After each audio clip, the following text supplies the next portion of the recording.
இன்னைக்கு இருக்கிற உங்க பலத்தை பார்க்காதீங்க.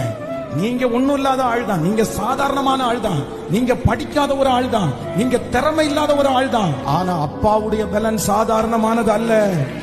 அவருடைய பலன் சாதாரணமானது அல்ல. அவர் பலன் உங்க மேல வரும். அவர் பலன் உங்க குடும்பத்துல வரும். ஆமென். அவருடைய பலன் உங்களை எப்படி காமிக்கும் தெரியுமா? நான் கர்த்தர் சொல்றாரு, உங்களை லைட் போட்டு கர்த்தர் காமிப்பாரு. உங்க குடும்பத்திற்கு முன்னாடி கர்த்தர் காமிப்பாரு. உங்க சொந்தக்காரங்களுக்கு முன்னாடி கர்த்தர் காமிப்பாரு. உங்களை தனித்துவமா கர்த்தர் காமிப்பாரு. நீங்க மறைஞ்சு வாழ மாட்டீங்க, நீங்க ஒளிஞ்சு வாழ மாட்டீங்க, நீங்க சந்து சந்தா போய் ஒளிய மாட்டீங்க. கர்த்தர் சொல்றாரு, இன்னைக்கு ஒளிகிற உங்களை, இன்னைக்கு மறைஞ்சு வாழ்ற உங்களை கர்த்தர் வாக்கு கொடுக்கிறார். வெகு சீக்கிரத்துல அவங்க முன்னாடி உன்னை கொண்டு வந்து நிறுத்தி உன்னை தனித்துவமா நான் காமிப்பேன். உன் பிள்ளைய நான் தனித்துவமா காமிப்பேன். உங்க குடும்பத்தை கர்த்தர் தனித்துவமா காமிப்பாரு.